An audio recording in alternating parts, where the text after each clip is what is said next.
तो एक बार फिर प्रदेश में मौसम ने करवट ली है। कड़ाके की सर्दी के साथ बारिश हुई। आपकी टीवी स्क्रीन पर तस्वीरें दिखाएंगे। जैसलमेर और दौसा की ये दो तस्वीरें हैं जहां कई इलाकों में हल्की बूंदाबांदी हुई, जिससे पारे में और भी गिरावट दर्ज की गई है। मौसम विभाग ने 7 जनवरी तक बारिश और ओलावृष्टि का आसार जताया है।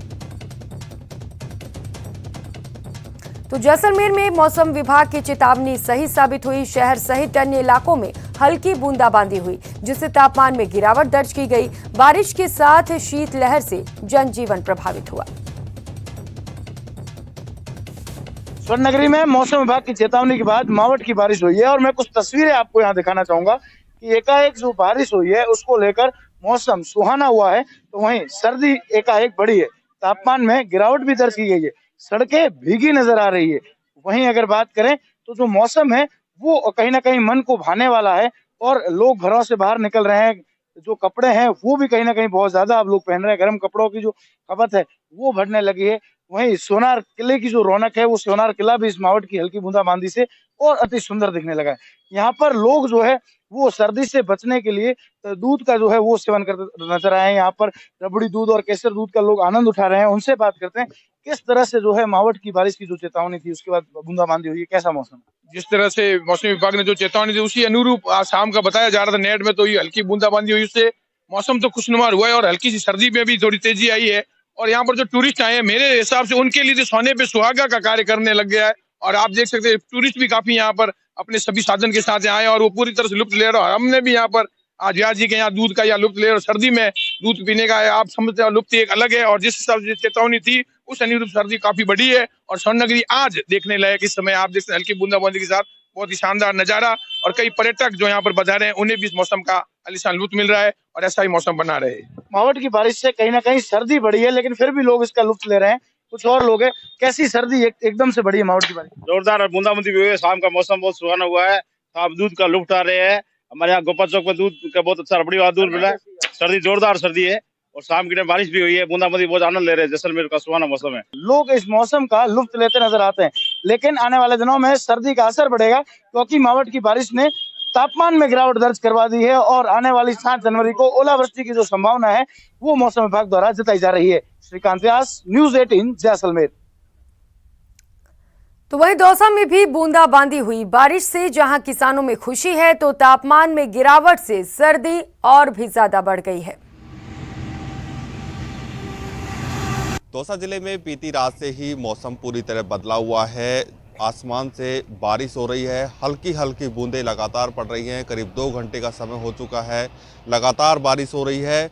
एक सप्ताह में ये दूसरा मौका है जब मावठ हो रही है। हालांकि एक सप्ताह पूर्व भी हल्की मावठ हुई थी, अब लगातार अच्छी मावठ हो रही है। और मौसम विभाग ने कहा है कि आगामी 2 से 3 दिन तक लगातार मावठ का दौर हो सकता है। हम दृश्य दिखाना चाहेंगे कि यहाँ पर जो हम एक लोकेशन पर खड़े हुए हैं और यहाँ पर एक ये मकान के बाहर देखो पूरा जो आंगन है वो पूरी तरह गीला है। और सामने की अगर ऊपर आसमान की बात करें तो आसमान में बिल्कुल घने बादल छाए हुए हैं और लगातार बारिश हो रही है। साथ ही जो मिट्टी है वो मिट्टी भी पूरी तरह गीली हो चुकी है। ऐसे में लगातार जो करीब 2 से 3 घंटे का समय हो चुका है, 2 से 3 घंटे से लगातार बारिश जारी है। वही मौसम विभाग का भी कहना है कि आगामी 2 से 3 दिनों तक बारिश हो सकती है। इस बारिश से किसानों को काफ़ी खुशी मिल रही है क्योंकि जो सरसों और चना की फसल के लिए जो बारिश है ये वरदान साबित होगी और ये मावठ के रूप में कार्य करेगी। तो मावठ जब आएगी तो निश्चित रूप से किसानों की जो पैदावारी है वो बढ़ेगी। आशीष शर्मा, न्यूज़ 18, दौसा। और रुक कर लेते हैं बड़ी खबर का। इन्वेस्ट जयपुर समिट का आज आयोजन होना है। सुबह 11 बजे समिट का उद्घाटन किया जाएगा। यूडीएच मंत्री शांति धारीवाल और उद्योग मंत्री शकुंतला रावत इसका उद्घाटन करेंगे। 10,000 करोड़ के निवेश की संभावना जताई गई है। तो लगातार राजस्थान सरकार निवेश को लेकर फोकस कर रही है। इसी को लेकर आज एक बार फिर से जयपुर में इन्वेस्ट समिट का आयोजन होगा। सुबह 11 बजे समिट का उद्घाटन किया जाएगा। यूडीएच मंत्री शांति धारीवाल और उद्योग मंत्री शकुंतला रावत इसका शुभारंभ करेंगी।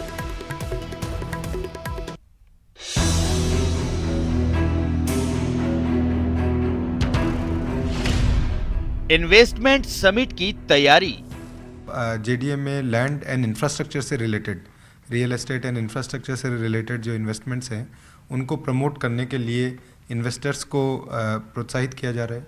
उन्हें जो सरकार की जो नीतियां हैं, जो इंसेंटिव्स हैं, जो एंटाइटलमेंट्स हैं, उनके बारे में अवगत कराया जा रहा है। कोरोना से बेजार पड़ी प्रदेश की अर्थव्यवस्था को सुधारने के लिए सरकार इन्वेस्ट राजस्थान कार्यक्रम करने जा रही है। जयपुर में होने वाले इस कार्यक्रम की जिम्मेदारी जेडीए पर है। शहर को सुंदर बनाने के अलावा जेडीए ने 10,000 करोड़ के नए निवेश लाने के लिए भी तैयारी पूरी कर ली है।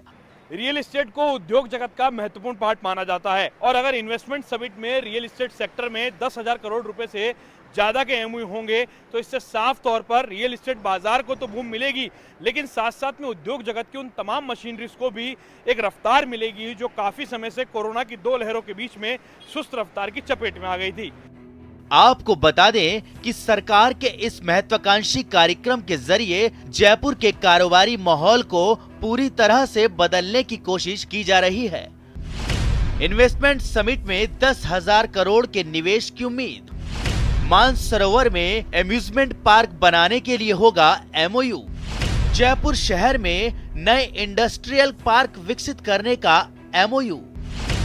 2000 नई इंडस्ट्रीज स्थापित करने को लेकर एमओयू संभव।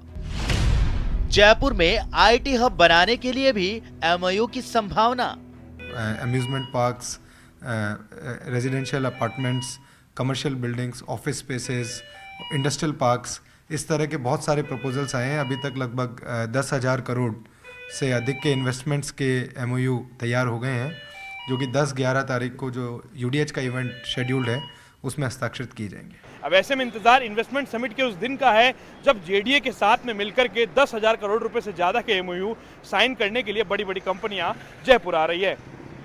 Lovely Wadhwa, news 18 Rajasthan, Jaipur. अब आपको दिखाते हैं मरुधरा की शान माउंट आबू में माफिया की मनमानी की। एक तरफ प्रशासन पेड़ बचाने की मुहिम चलाता है, लेकिन माउंट आबू में एनजीटी के पर्यावरण कानून के खुलेआम उल्लंघन के बाद भी प्रशासन सुनवाई को तैयार नहीं है। देखिए प्रतीक सोलंकी की ये रिपोर्ट।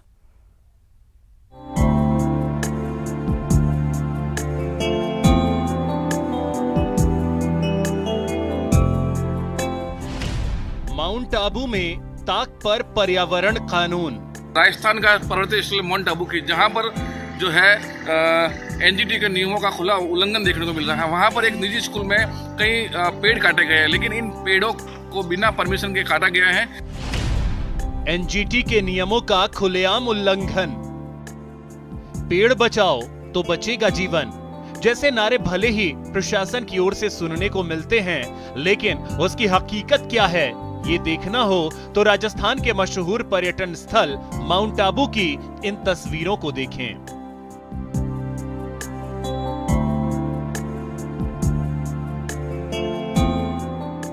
वन विभाग ने, उपखंड अधिकारी ने और नगर पालिका ने अभी तक किसी प्रकार की कोई सूद नहीं ली है। यहाँ पर लगातार देखा जाए तो पर्यावरण बचाने की मुहिम को लेकर कई कार्यक्रम का आयोजन भी किया गया था। शरद महोत्सव को लगाकर जो है पर्यावरण सेंचुरी को बचाने के लिए कई प्रोग्राम किए थे, कई पोस्टर प्रचार प्रसार का भी किया गया था, लेकिन कहीं देखा जाए तो इन सारे प्रचार प्रसार के दावे जो है इन जो माफियाओं के आगे नतमस्तक होते हुए दिखाई दे रहे हैं। माउंट आबू स्थित वन्य सेंचुरी में नियमों को ताक पर रखकर स्वामी नारायण स्कूल के अंदर 15 से 20 पेड़ों को बिना अनुमति के काट डाला, जिसकी शिकायत भी की गई, लेकिन प्रशासन के पास इसके निपटारे का वक्त नहीं है।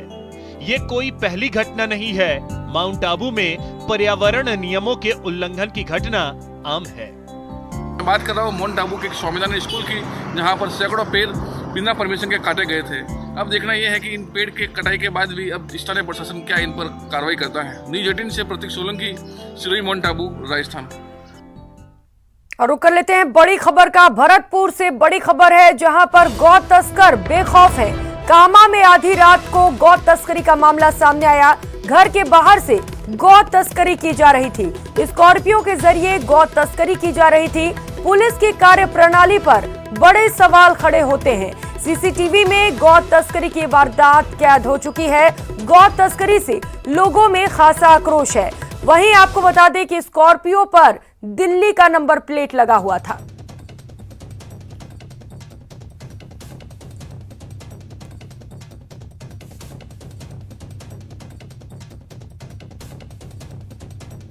तो ये तस्वीरें आपको सबसे पहले न्यूज 18 राजस्थान पर दिखा रहे हैं। एक और जहां सरकार लाख दावे करती है, प्रशासन तमाम दावे करती है कि गौ तस्करी पर कड़े एक्शन लिए जा रहे हैं। इस बीच इस तरीके की तस्वीर आ रही है जो अपने आप में बड़े सवाल खड़े करती है।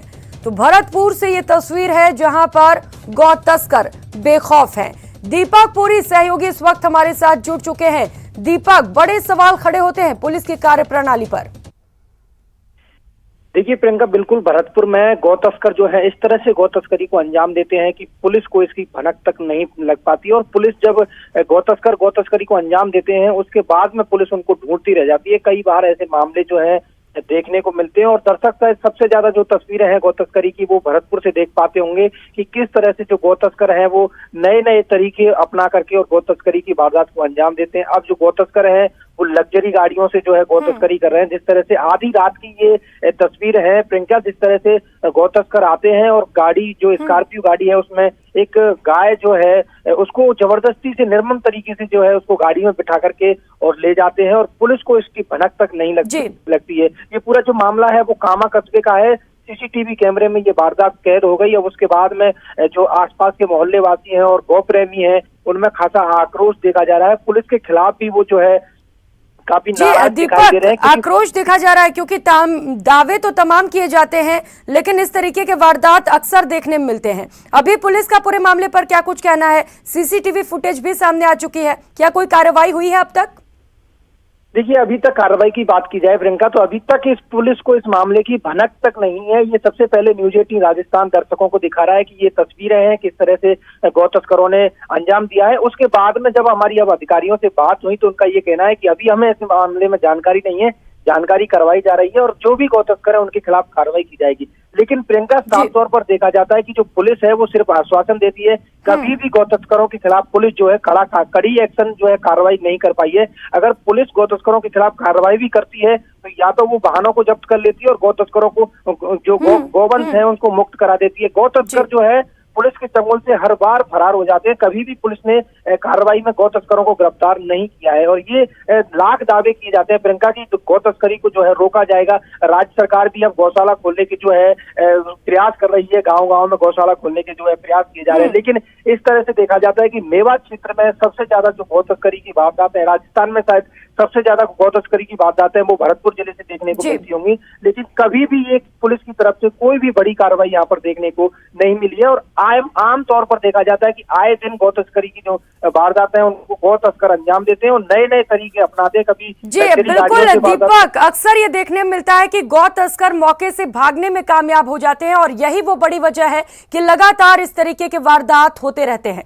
बहुत शुक्रिया आपका तमाम जानकारियों के लिए। इस बुलेटिन में फिलहाल इतना ही, मुझे दीजिए इजाजत, नमस्कार।